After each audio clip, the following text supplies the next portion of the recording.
नमस्कार, आप सभी का मेरे चैनल में स्वागत है। आज मैं सॉल्व करने वाली हूँ GATE 2024 data science and artificial intelligence के एप्टीट्यूड के क्वेश्चंस। टोटल 10 क्वेश्चन आते हैं that consisted of total 15 marks. तो ये 15 मार्क्स के पूरे क्वेश्चन आज मैं कवर करूंगी। ये है क्वेश्चन 1। ये क्वेश्चन है वर्बल एप्टीट्यूड का। ये क्वेश्चन मैं लास्ट में सॉल्व करूंगी। फिलहाल अभी हम आगे के क्वेश्चन सॉल्व करते हैं। क्वेश्चन 2 में हमें पूछा गया है कि द 15 पार्ट्स आर गिवन और उन्हें इस तरीके से पेंट करना है कि जो एडजेसेंट पार्ट है वो सेम कलर उसमें ना आए। मतलब एडजेसेंट साइड्स इस तरह के होने चाहिए कि कलर मैच ना हो। तो इतने कितने हम मिनिमम कलर्स हमें जरूरत पड़ेगी इन टोटल 15 पार्ट्स को फिल करने में। तो देखिए ऐसे क्वेश्चन में मेरा अप्रोच क्या रहता है। हमारे पास देखो एग्जाम में इतने कलर तो होते नहीं है, सो मैं क्या करती हूँ, नंबर्स का यूज करती हूँ। देखो इसमें बस लॉजिक यूज करना है। देखिए अगर इसमें मैं एक कलर फिल करूँ, लेट्स गिव इट नंबर 1, तो इसमें मैं दूसरा कलर फिल करूंगी। Okay, let's give it number 2, और इसमें तीसरा कलर फिल करूंगी। देखो ये तो हमें अंदर से ही स्टार्ट करना होगा, बाहर से स्टार्ट करेंगे तो मिस्टेक हो सकती है।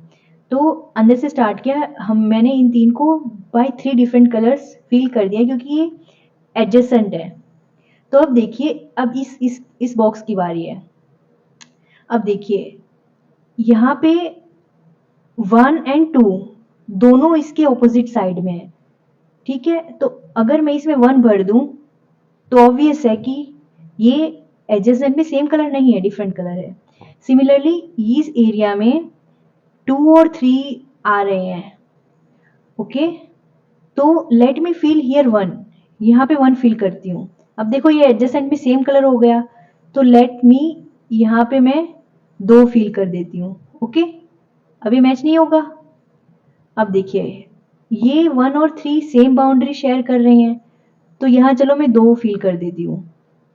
ऑपोजिट है, बट ये देखो यहाँ पे फिर से ये दोनों यहाँ पे मैच कर रहा है। और एक और चीज आप गौर कीजिए, यहाँ मैं 3 भी नहीं फील कर सकती। 3 फील कर दूंगी तो ये दोनों सेम स्पॉट पे आ जाएंगे। तो इट्स ऑब्वियस कि मुझे यहाँ पे कोई और कलर फील करना पड़ेगा। तो इस पोजीशन पे आएगा, let me give colour number 4। यहाँ फोर्थ कलर आएगा। अब यहाँ देखिए 1 और 2, तो देखिए इनमें से मैं कोई कलर भर सकती हूँ। ऑब्वियसली हमें दिख रहा है 3 ऑपोजिट में है, और यहाँ अगर मैं 3 फील कर दूंगी तो ये सेम नहीं होगा। तो देखिए यहाँ तक हमने टोटल 4 कलर फिल कर दिए हैं, मतलब जस्ट हमारा लॉजिक लगा के। ऐसे क्वेश्चंस में एबिलिटी में क्या होता है, हमारा लॉजिक ही चेक किया जाता है कि हम कैसे कर रहे हैं। अब टोटल 4 कलर फिल हो गए हैं। अब देखिए इस पार्ट में ओनली फर्स्ट की बाउंड्री लग रही है, तो मैं कोई भी कलर डाल सकती हूँ। Let me put 2। अब यहाँ पे मैंने 2 रख दिया, यहाँ पे 3 रख देती हूँ बिकॉज 2 के और 3 एक ही बाउंड्री शेयर कर रहे हैं। अब यहाँ देखिए यहाँ 4 आ रहा है, 3 आ रहा है। Let me keep again 2। देखिए सेम कलर बाउंड्रीज में नहीं आ रहा। यहाँ पे 2 की बाउंड्री आ रही है। Let me keep 3 again. अब देखिए यहाँ 2 आ रहा है, तो यहाँ मैं 1 रख दूंगी। ऐसा रखना है, इनमें से ही रखना है, और ऐसे देखना है कि सेम कलर ना आए। अब ये यहाँ पे देखिए यहाँ पे 1 है, लेट मी कीप 2। अब यहाँ पे मैं 3 नहीं रख सकती, तो अगेन आई कैन कीप 1। आप चाहे तो 4 भी रख सकते हैं। देखिए ये एक एडजेसेंट बाउंड्री बीच में आ रही है, उसमें अलग कलर होना चाहिए। और यहाँ पे क्या रख सकती हूँ, 3। आपको लग रहा होगा 3 मैच हो गया, नहीं। यहाँ 3 इस एरिया और ये एरिया कोई कॉमन बाउंड्री शेयर नहीं कर रहा है, बस एक डॉट शेयर हो रहा है। और हमें डॉट के लिए नहीं बोला गया है, हमें बाउंड्री देखनी है। देखिए इसमें क्वेश्चन में दिया गया था बाउंड्री, तो यहाँ मैंने 3 फिल कर दिया। तो देखिए ये पूरा हमने 15 पार्ट्स को जस्ट बाय यूजिंग 4 कलर से हमने फिल कर दिया। तो इसका आंसर आएगा option a, by we only need minimum 4 colours. तो ये क्वेश्चन इस तरीके से सॉल्व होगा। ये बेसिक क्वेश्चन था। This will hardly require 20 to 30 second to solve this question. अब आगे बढ़ते हैं थर्ड क्वेश्चन की ओर। थर्ड क्वेश्चन, इसमें बोला गया है कि how many 4 digit positive integer divisible by 3 can be formed using only the digits such that no digits appear more than once. तो हमें यहाँ क्या करना है, हमें यहाँ 4 डिजिट का एक नंबर बनाना है, दैट इज वो डिविजिबल बाय 3 होना चाहिए। 4 डिजिट का एक ऐसा नंबर बनाना है जो डिविजिबल बाय 3 होना चाहिए। और हमें नंबर्स दे रखे हैं 1 3 4 6 7। हमें बस इतने ही नंबर दे रखे हैं, इनमें से हमें 4 डिजिट का नंबर बनाना है। तो यहाँ एक फैक्ट और वी कैन से एक प्रॉपर्टी यूज होगी, उसके थ्रू ये क्वेश्चन सॉल्व होगा। तो आप ये नोट कर लीजिए ये पॉइंट कि whenever sum of digits is divisible by 3, then it is divisible by 3। मतलब जब भी उन डिजिट्स का सम डिविजिबल बाय 3 होगा तो वो नंबर डिविजिबल बाय 3 होगा। ये कैसे देख सकते हैं, फॉर एग्जांपल 21 हमें पता है कि ये 3 के टेबल में आता है, दैट इंप्लाइज 2 + 1 3, तो ये 3 से डिविजिबल है। 27 तो हमें ये पता है कि 27 भी 3 से डिविजिबल है, तो 27 is equal to 2 + 7 that is equal to 9, तो ये डिविजिबल बाय 3 है। तो ये एक प्रॉपर्टी है कि whenever sum of digit is divisible by 3 then it is divisible by 3। तब इस क्वेश्चन में हमें बस ये नंबर दे रखे हैं और इनमें से हमें हमारा नंबर बनाना है। तो इन 5 डिजिट को यूज करके हमें नंबर बनाना है। तो हम इसके कौन से कॉम्बिनेशन लें जिसमें वो उनका सम 3 से डिवाइड बाई हो। तो आप देखिए, पहले हम फर्स्ट 4 लेते हैं, 1 + 3 + 6 + 4, तो इनका सम क्या आ रहा है 14, 6 + 4 10, 10 + 4 14, तो it is not divisible by 3, तो ये कॉम्बिनेशन काम नहीं करेगा। हम दूसरा कॉम्बिनेशन लेते हैं,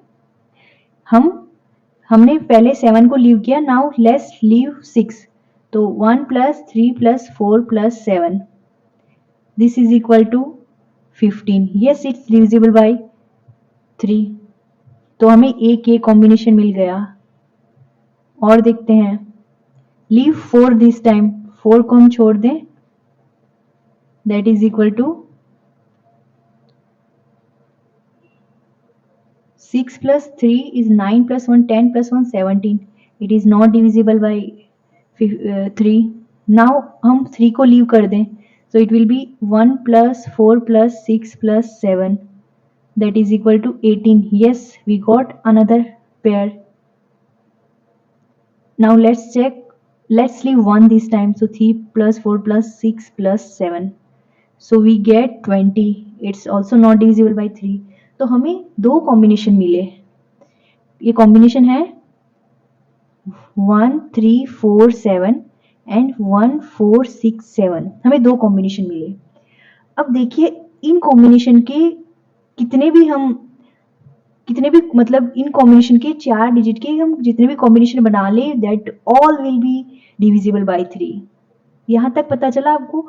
हमें पहले ये कॉम्बिनेशन निकालने हैं, उसके लिए हमने ये फैक्ट यूज किया है, ये वाला फैक्ट, ये एक प्रॉपर्टी है, ठीक है, ये फैक्ट यूज किया। अब हमें ये दो नंबर, हमें दो कॉम्बिनेशन मिले। अब देखिए, अगर हम ये 4 नंबर का कॉम्बिनेशन लें, तो अगर हम 1 3 4 7 इसमें हमारा रख दें, तो यहाँ पे हम कोई भी डिजिट रख सकते हैं 1 3 4 7। सिमिलरली यहाँ पर भी हम कोई भी 4 रख सकते हैं। तो इनके टोटल वेज कितने होंगे? Here there are 4 ways, we can put the number here also 4. Yes, in question it is mentioned that, ये हमें गलती नहीं करनी, in question is mention that no digits appear more than once. ये statement आपको ध्यान रखना है, नहीं तो आप गलती कर दोगे. तो अगर यहाँ पे डिजिट रिपीट नहीं होंगे तो क्या होगा, यहाँ पे 4 आएंगे और यहाँ पे 3 पॉसिबिलिटीज आएंगी, बिकॉज नंबर रिपीट नहीं होना चाहिए. अगर यहाँ पे 1 आ गया तो ऑब्वियस है यहाँ पे 1 नहीं आएगा, तो 3 पॉसिबिलिटी होंगी. तो यहाँ पे 2 नंबर यूज हो गए, तो यहाँ पे 2 आएंगे, यहाँ पे 1 आएंगे. डायरेक्टली अगर आपने परम्यूटेशन कॉम्बिनेशन सीखा है तो आप यहाँ पे लगा सकते हो 4 फैक्टोरियल. इसके लिए ये हुआ 4 फैक्टोरियल.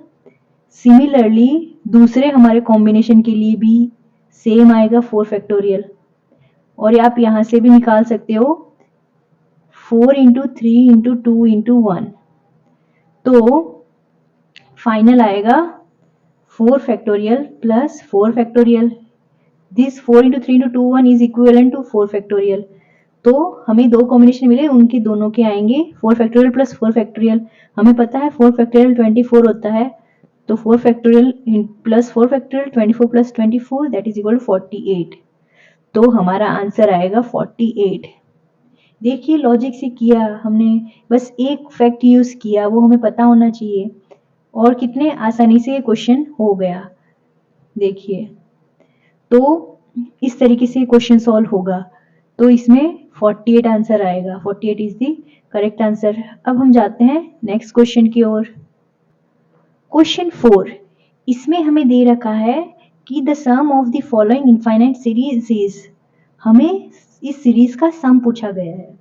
तो आप देखिए इस सीरीज में वैसे हमें कोई पैटर्न तो नहीं दिख रही, जैसे कि कोई सेम सारी सीरीज सेम ऐसे जाती होगी 1 plus 2 plus 3 plus 4 plus something हो, नहीं ये कुछ अलग दिख रहा है. तो आप इसमें से सेपरेट कीजिए सीरीज को. ध्यान से देखेंगे तो आपको पता चलेगा, यहाँ 2 है, 1/2, यहाँ पे 1/4 है, यहाँ 1/8, 1/16. तो ये क्या आ जा रहा है, तो देखिए, तो हम इसे 3 पार्ट में डिवाइड करेंगे इस सीरीज को. पहला है 2.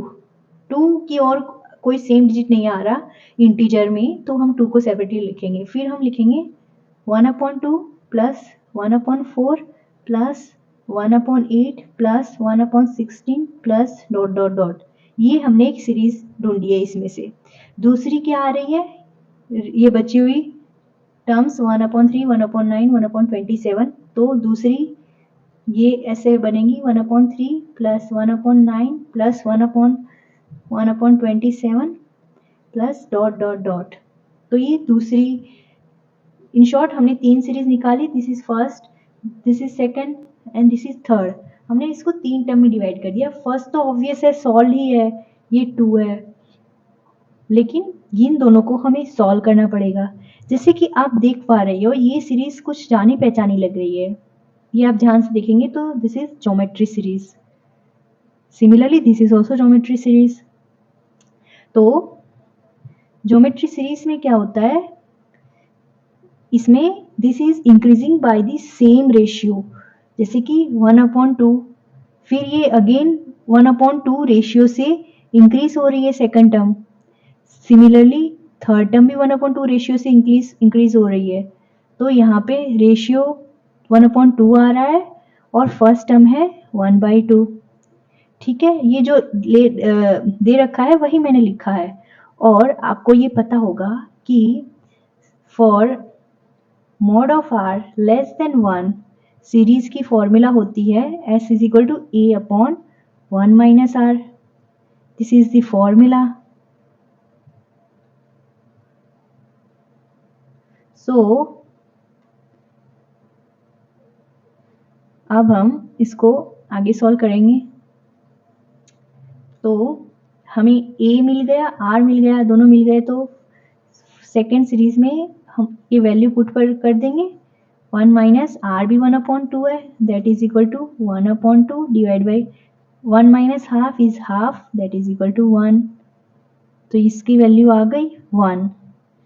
देखिए तो हमें सेकंड इसका आंसर मिल गया, दिस इज इक्वल टू 1. अब हम इस वाली सीरीज का वैल्यू ढूंढते हैं. ओके सो अब सिमिलरली इसी तरह थर्ड वाली सीरीज 1/3 रेशियो से इंक्रीज हो रही है, 1/3, 1/3 स्क्वायर, 1/3 क्यूब, और फर्स्ट टर्म है 1/3। तो सिमिलरली यही हम फॉर्मूला लगाएंगे, as r is less than 1/3 तो s आएगा a/1 - 1/3 that is equal to 1/3। 1 - 1/3 आता है 2/3 दैट इज इक्वल टू 1/2। तो इसका आंसर आ गया 1/2। तो इसका वैल्यू आ गया 1/2। अब हमें क्या करना है, हमें सारी सीरीज के आंसर मिल गए। इसका 2 है, इसका 1 है, इसका 1/2 है।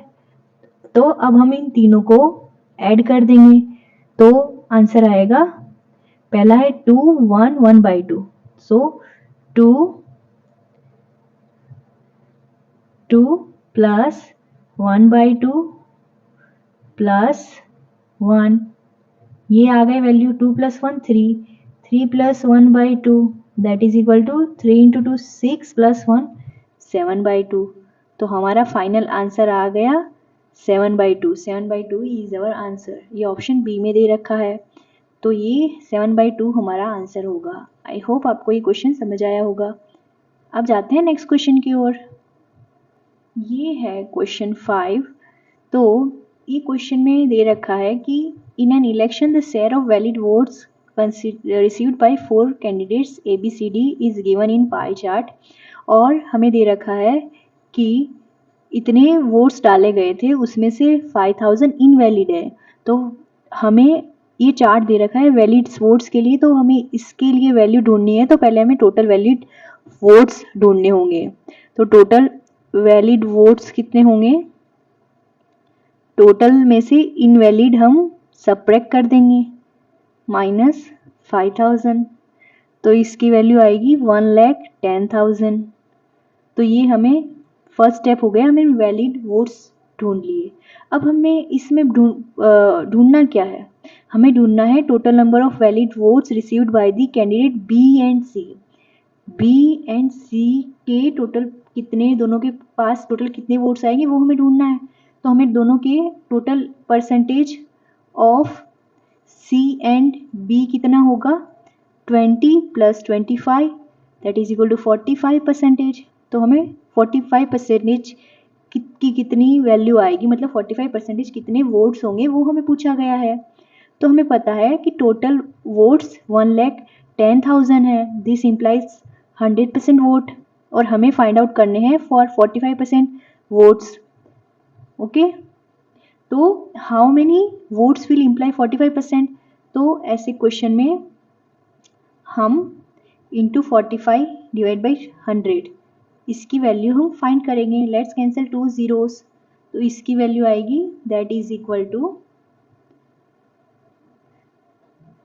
2 0 आ जाएंगे पीछे and 45 multiply by 11, so we will get 0 45 45, so we get 5, 4 plus 5 9 4, so it will be 495, so it will be 49,500 votes will be for B and C candidate. so B and C दोनों candidate को मिला के 49,500 votes मिले हैं total. So B is the answer 49,500। I hope आपको ये question समझ में आएगा। This was easy question. काफ़ी बार क्या होता है हम क्वेश्चन देख के डर जाते हैं कि इतना ऐसा बड़ा क्वेश्चन है, but it was really easy question अगर आपने एक बार पढ़ा हो तो। अब नेक्स्ट क्वेश्चन की ओर मूव करते हैं। ये है क्वेश्चन 6। ये this question is of we can say English question और we can say it's verbal ability question. So question है, thousands of years ago some people began dairy farming. This coincided with a number of mutations in a particular genes that resulted in these people developing the ability to digest the dairy milk. Based on the given passage, which of the following can be inferred? अब देखो इस statement में तो हमें ये समझ में आ रहा है कि बहुत सालों पहले जीन्स में म्यूटेशन हो रहा था, उसकी वजह से लोगों ने डाइजेस्ट कर दिया, मतलब सिस्टम ने डेयरी मिल्क डाइजेस्ट करना स्टार्ट कर दिया, ये हमें स्टेटमेंट इम्प्लाई कर रहा है। So let's read the option. पहला ऑप्शन है all human being can digest the dairy milk, इसका तो इससे रिलेशन नहीं लग रहा। No human being can digest the dairy milk, इसका भी इससे ये नहीं लग रहा, क्योंकि पैराग्राफ में तो कहा गया है कि डाइजेस्ट कर पा रहे हैं, तो ये तो ऑब्वियसली ये तो आंसर होगा ही नहीं। Digestion of dairy milk essential for human being, ये भी पैराग्राफ इंप्लाई नहीं कर रहा कि digestion of dairy milk is essential. It's not essential, mutation के कारण डाइजेस्ट करना चालू हुआ, इसमें एसेंशियल कहाँ से आ गया। ऑप्शन डी कह रहा है in human being digestion of dairy milk resulted from mutated gene. तो ये हमें देखो, ये हमने इन्फर किया स्टेटमेंट से, और यही ऑप्शन डी कह रहा है, तो ऑब्वियसली ऑप्शन डी आंसर आएगा। तो इस क्वेश्चन में ऑप्शन डी करेक्ट आंसर आएगा। Now let's move to next question. Question 7. The probability of a boy or a girl being born is 1/2 for a family having only 3 children. What is the probability of having 2 girls and 1 boys? हमें इस question में probability दे दी गई है कि ये boy और girl होने की probability इतनी होगी। So probability of boy is equal to probability of girl, दोनों की क्या है, हाफ दे रखी है।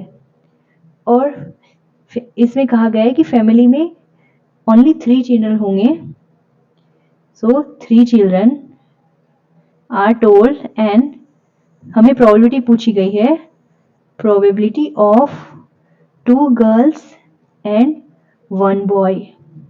हमें 2 लड़कियों की एंड 1 लड़के की प्रोबेबिलिटी बतानी है। तो ऐसे क्वेश्चन, ये क्वेश्चन 2-3 टाइप से हो सकता है। पहले तो हम कॉम्बिनेशन ढूंढ लें, कॉम्बिनेशन क्या होंगे इसके। तो पहले तो 2 लड़कियां और लड़के में क्या होंगे, पहली लड़की, सेकंड लड़की, तीसरा लड़का, दिस इज 1। पहली लड़की, दूसरा लड़का, तीसरी लड़की, या फिर first boy then girl then girl. तो ये 3 केस ही बनेंगे, आप देख सकते हैं। तो दिस इम्प्लाइज 3 फेवरेबल केसेस आ गए, फेवरेबल केसेस।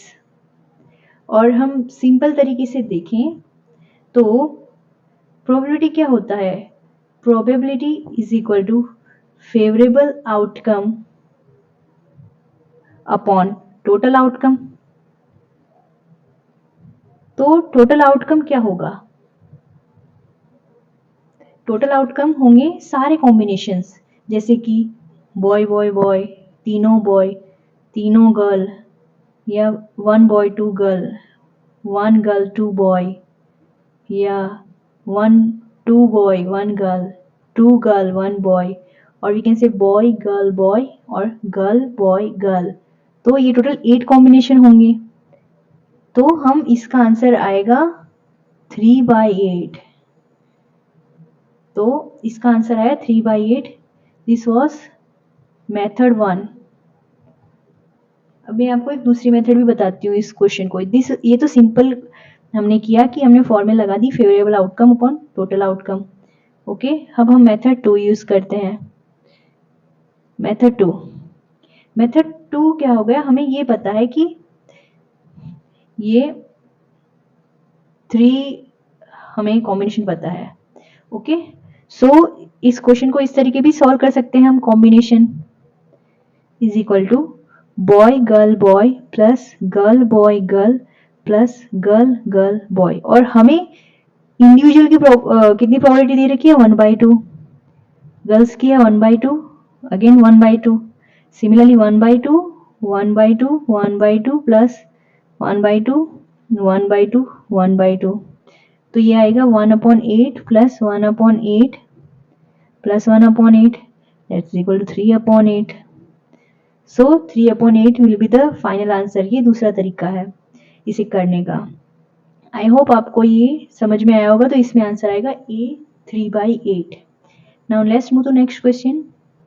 ये क्वेश्चन 8 है that person 1 and person 2 invest in 3 mutual funds ABC. The amount they invest in each of the funds are given in the table. हमें दो पर्सन ने mutual fund में invest किया है, वो दे रखा है, और हमें ये दे रखा है कि at the end of 1 year the total amount of person 1 gets is 500 more than that of person 2, कि पर्सन 1 को 500 ज़्यादा मिलेंगे पर्सन 2 से, and the annual rate of B and C is 15% each. What is the annual rate of return for the mutual fund A? देखो ये 10 question है ना, उसमें से मुझे मतलब ये क्वेश्चन ही एक है जो थोड़ा मतलब थोड़ा लेवल का लगा, मतलब this question can be kept in the level of hard category because this is a little time consuming and during exam pressure you may not be able to do this question because इतना time नहीं होता कि हम सोचें और इतना करें। But अगर आपके पास टाइम है और आपके सब्जेक्ट में आपको इतने क्वेश्चन नहीं आ रहे, then you can give time to this aptitude question because it consist of 2 mark and 2 mark is not a less thing in a GATE exam. 1 mark से भी मतलब 1000 रैंक का फर्क पड़ जाता है काफी बार, तो ये आपको ध्यान रखना है। तो let's start this question. So total amount अगर हम देखें, पर्सन 1 के पास कितनी है, 10,000 plus 20,000 plus 20,000 that is 50,000। Similarly for total amount person 2 के पास भी 50,000 है। ओके, इनिशियली दोनों के पास सेम अमाउंट है और हमें कहा गया है कि आफ्टर 1 ईयर इसके पास पर्सन 2 के पास अगर एक्स अमाउंट होगी तो पर्सन 1 के पास person 1 will get 500 more than person 2। तो इसके पास क्या होगी, पर्सन 1 के पास 500 मोर अमाउंट होगी एज कंपेयर टू पर्सन 2। ये हमें क्वेश्चन में इतनी चीज़ें दे रखी है।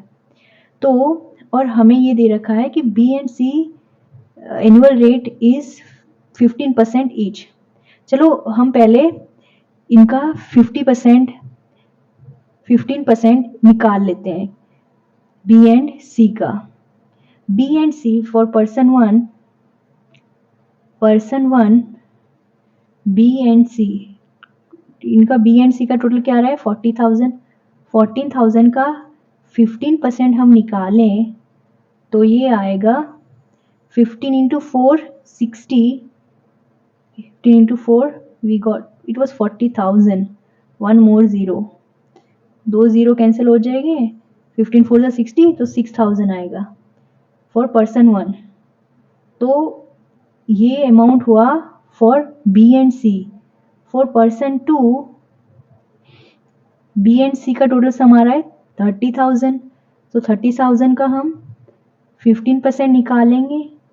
परसेंटेज तो आपको निकालना आता होगा, डायरेक्टली हम ऐसे निकाल सकते हैं, multiply by given percentage divide by 100। So 15 into 3 is 45, सो 4,500। तो हमें बी एंड सी का मिल गया 4,500। अब देखिए हमें अब ए के बारे में पता लगाना है कि उनका कितना परसेंटेज होगा। तो इस केस में हम क्या करते हैं, हम ऑप्शन से ट्राई करते हैं। तो देखिए पहले हम ऑप्शन बी चेक करते हैं, बी और डी ऐसे ऑप्शन 10 20 चेक करने में आसानी होगी।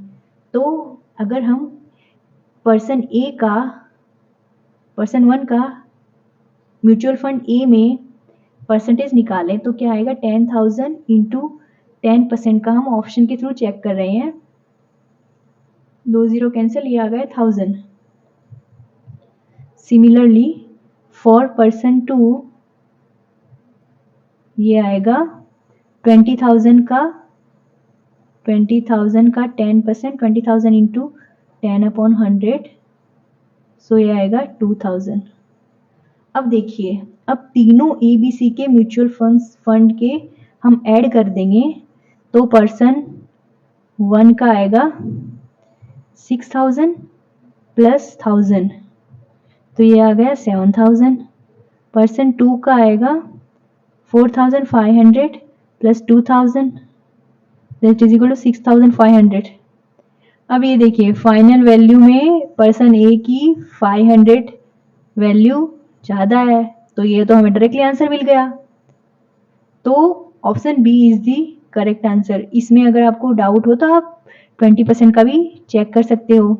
यहाँ पे हम 20% निकालेंगे तो यहाँ के 10,000 की जगह क्या आ जाएगा, 2,000 आ जाएगा। मल्टीप्लाई कर दो 2 से फॉर क्रॉस चेकिंग। परसेंट 2 का आ जाएगा 4,000। अब हम इसका फॉर 20% निकालेंगे तो 6,000 plus 2,000 is equal to 8,000। Similarly 4,500 plus 4,000 तो ये आ गया 8,500। तो इसमें देखिए बी का ज्यादा आ रहा है 500, बट हमें क्वेश्चन में बोला गया है कि person 1 gets more 500 more than person 2। तो ये तो ऑप्शन बी में ही हो रहा है एट 10%। तो बी आंसर आएगा। आप है ना ऐसे क्वेश्चन में ऐसा हाफ सॉल्व करके फिर ऑप्शन से ट्राई करेंगे तो आपको जल्दी आंसर मिल जाएगा। देखिए हमने पहले ही बी एज्यूम करके चले और हमें आंसर मिल गया, और हमने डी से क्रॉस चेक कर लिया तो हमें ये दो वैल्यू पे वैल्यू ढूंढनी ही नहीं पड़ी, तो हमारा टाइम सेव हो गया। तो आप ऐसे ध्यान दीजिए और इस क्वेश्चन को इस तरीके से सॉल्व करना है। पहले हमें जो दे रखा है उसे नोट किया, फिर हमने परसेंटेज निकाले for B and c, and हमने फिर ऑप्शन के साथ चेक कर लिया जिसमें हमें 10% पे जो पूछा गया था वो मिल गया। आई होप आपको ये क्वेश्चन समझ में आया होगा। This question carries 2 mark. हाँ, अगर आपको ये क्वेश्चन सॉल्व नहीं हो रहा है तो आप इसे एग्जाम में छोड़ सकते हो, बिकॉज ज़्यादा टाइम देना सही नहीं होगा। Now let's move to next question. ये है question 9 that 3 different views of a dice are shown in the figure. The piece of paper that can be folded to make this dice is. तो हमें simply यहाँ पे ये एक 6 sided dice होती है उसको मतलब ओपन कर दिया गया है और हमें पूछा गया है कि इसमें से कौन सा आंसर होगा। तो देखिए ऐसे क्वेश्चन होते हैं तो एक चीज ध्यान रखिए, ये मैंने खुद से एक क्वेश्चन सॉल्व किया तो मैंने खुद से ये डिराइव किया है कि आप है ना जो ऑपोजिट फेसेस होंगे उनकी पेयर बना लीजिए। कैसे बनाएंगे, देखो पहले 5 है तो इसमें 1 एंड 4 हमें एडजेसेंट दिख रहा है, 1 एंड 4 इसका एडजेसेंट है। सिमिलरली यहाँ भी 5 है, 2 एंड 6 हमें इसका एडजेसेंट दिख रहा है। तो कौन सा नंबर बचा, तो 5 का ऑपोजिट है 3। सिमिलरली 4 का अगर हम देखें 4 का तो 3 एंड 6 इसके एडजेसेंट है। यहाँ पे देखिए 1 एंड 5 भी इसके एडजेसेंट है। तो कौन सा नंबर बचा, 1 2, तो 2 का ऑपोजिट है 4। सिमिलरली अब क्या बचा 1, तो 1 के एडजेसेंट है 4 and 5, write it as 4 and 5।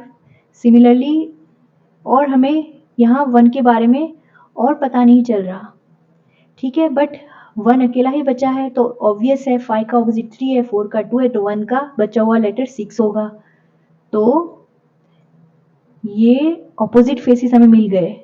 तो हमें डाइस खेलते वक्त इतना तो पता ही होगा कि अगर एक नंबर ऊपर आ रहा है तो दूसरा नीचे आएगा, एक राइट साइड आ रहा है तो दूसरा लेफ्ट साइड आएगा। मतलब ये कभी ऑपोजिट फेसेस वाले कभी साथ में नहीं आएंगे। तो अगर हम पैटर्न फॉलो करें 1 2 3 अगर ऐसे चलें तो देखिए 5 और 3 साथ में नहीं आ सकते बिकॉज ये ऑपोजिट फेस पे हैं तो एडजेसेंट नहीं होंगे। तो इसी कॉन्सेप्ट का हम यूज करेंगे। तो पहले क्वेश्चन में देखिए ऑप्शन चेक करते हैं। तो पहले हम बी देखते हैं। देखिए यहाँ पे देखिए हमें साफ साफ दिख रहा है 2 एंड 4, ये दोनों तो ऑपोजिट फेस हैं तो ये एडजेसेंट कैसे आ गए, तो बी आंसर नहीं होगा। सिमिलरली यहाँ भी 2 और 4 साथ में आ गए, बल्कि ये ऑपोजिट फेस हैं तो ये भी आंसर नहीं होगा। ठीक है, एक पैटर्न फॉलो होती है तो वो हमें देखना पड़ता है। फिर अगर हम ऑप्शन डी में देखेंगे तो और ये ऐसे पैटर्न फॉलो होगी, अगर ऑपोजिट होंगे तो यहाँ पे कोई नंबर आएगा फिर ऑपोजिट आएगा, जैसे 4 है तो यहाँ कोई नंबर आएगा फिर आएगा, और 1 है यहाँ पे कोई नंबर आएगा फिर 6 आएगा। इस क्वेश्चन में हम देखें तो यहाँ पे 1 एंड 6 के बीच में एक नंबर है, चलो तो ये कंडीशन थर्ड तो इसने सेटिस्फाई की है। 4 एंड 2, अगर यहाँ पे 4 है तो ऑब्वियस है यहाँ पे 2 आएगा, बट यहाँ पे 3 है तो ये आंसर नहीं होगा। So this is wrong answer. This is the very shortcut trick I am teaching you to do such question. तो तीनों ऑप्शन डिस्कार्ड हो गए तो A will be the right answer. अब इसमें हम चेक करते हैं, देखिए 4 यहाँ बच्चे बीच में एक डिजिट आ रहा है और फिर नीचे डिजिट, तो ये सेकंड कंडीशन सेटिस्फाई हो गई। फिर 1 है, इनके बीच में एक नंबर है, फिर 6 है, सेकंड सेटिस्फाई हो गई। और फिर मतलब 2 सेटिस्फाई होगी तो ऑब्वियस है थर्ड सेटिस्फाई होगा ही। सो ए विल बी आंसर। कितना आसान क्वेश्चन था, लेकिन काफी स्टूडेंट से ये क्वेश्चन नहीं हुआ। तो आई होप आपको ये समझ में आया होगा। अब नेक्स्ट क्वेश्चन की ओर जाते हैं। क्वेश्चन 10, इसमें हमें बोला गया है कि visualise 2 identical right circular cone such that one is inverted over the other. So let's assume it and let's draw. One is inverted on the other. They share a common circular base. उनका base common है. If a cutting plane passes through the vertices, अगर एक plane को हम इनके vertices के through pass करेंगे तो आप ऐसे एज्यूम कर सकते हैं ऊपर से ये कट हो रहा है, तो ऑब्वियसली इसका शेप ऐसा आएगा। Through the vertices what shape does the outer boundary of the resulting cross section make. तो ये कुछ ऐसा शेप आ रहा है। तो देखिए ये ट्राइंगल तो नहीं है, इलिप्स भी नहीं है, हेक्सागोन भी नहीं है, 4 साइड है तो कहाँ से हेक्सागोन होगा, तो ये रोम्बस। रोम्बस हम कह सकते हैं, रोम्बस मीन्स उसके साइड्स, ऑपोजिट साइड्स पैरेलल होते हैं। I am not saying same, parallel. opposite sides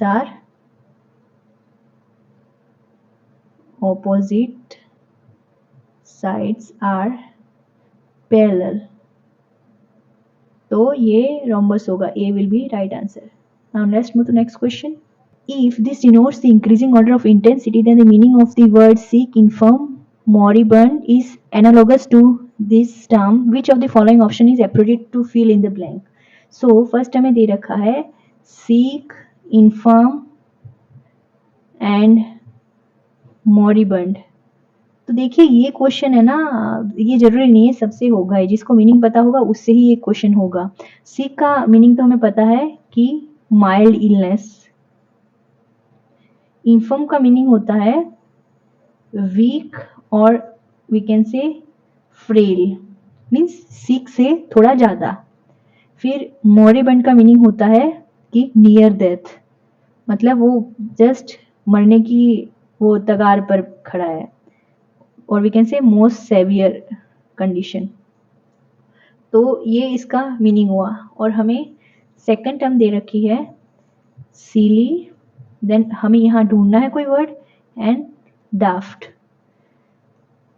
तो सीली का मतलब होता है कि माइल्डली फुलिश, ये कह सकते हैं। मतलब हम अगर कोई छोटी मोटी गलती करें तो बोलते हैं ना कि क्या मतलब कैसे काम कर दिया, इंग्लिश में हम बोलते हैं कि माइंडली फुलिश। ये हमें ढूंढना है। डेफ्ट का मतलब होता है एक्सट्रीमली फुलिश, मतलब बहुत ज़्यादा, मतलब फुलिश। तो हमें यहाँ पे वर्ड ढूंढना है, तो हम अब डायरेक्ट ऑप्शन के थ्रू जाएंगे क्योंकि ऐसे तो हम बता नहीं सकते। तो फ्रॉन का मीनिंग होता है showing facial expression as disappointed, facial expression of disappointment। तो इस ऐसा तो कुछ है नहीं कि अगर हम डिसअपॉइंट हो, ये तो यहाँ आएगा नहीं। फोन का मीनिंग होता है मतलब बड़ा चढ़ा के दिखाना, टू शो एग्जागरेटेड, बहुत बड़ा चढ़ा के दिखाना। वेन का मतलब तो हमें पता है कि ब्लड वेसल। तो हमें एक का मीनिंग पता है तो चलो हम एक तो मना कर सकते हैं कि ये आंसर यहाँ नहीं आएगा, बट अगर हमें बाकी का मीनिंग नहीं पता तो हम ये क्वेश्चन नहीं सॉल्व कर पाएंगे। And don't take risk in such question because this will deduct your marks, because negative होंगे इस क्वेश्चन में। वेन का मीनिंग होता है हैविंग एक्सेसिव प्राइड, मतलब खुद के ऊपर मतलब बहुत अभिमान, फॉर अचीवमेंट्स, और वी कैन से दिखने में अगर ज़्यादा है तो मतलब अच्छे दिखते हैं तो उसका भी उन्हें बहुत घमंड है। तो this word is the answer, because ये एक फुलिशनेस ही है कि if you are looking good and आप उसका शो ऑफ करते हो कि you are looking too good, और वो भी उसके प्राउड होना, तो यहाँ आंसर वेन आएगा। बिकॉज ये और ये इसके साथ सेट नहीं हो रहा, because form means exaggerated and frown means facial expression. तो ये डी आंसर आएगा। ये क्वेश्चन भी ऐसा है कि सबसे नहीं हो पाएगा, आपको मीनिंग पता होंगे तभी ये क्वेश्चन होगा। I hope you understood all the questions, and if you have any query, then you can let me know. A big thank you if you are watching till the end, and keep smiling. And if you like the video, do like, share and subscribe to my channel. See you in the next video. Bye bye.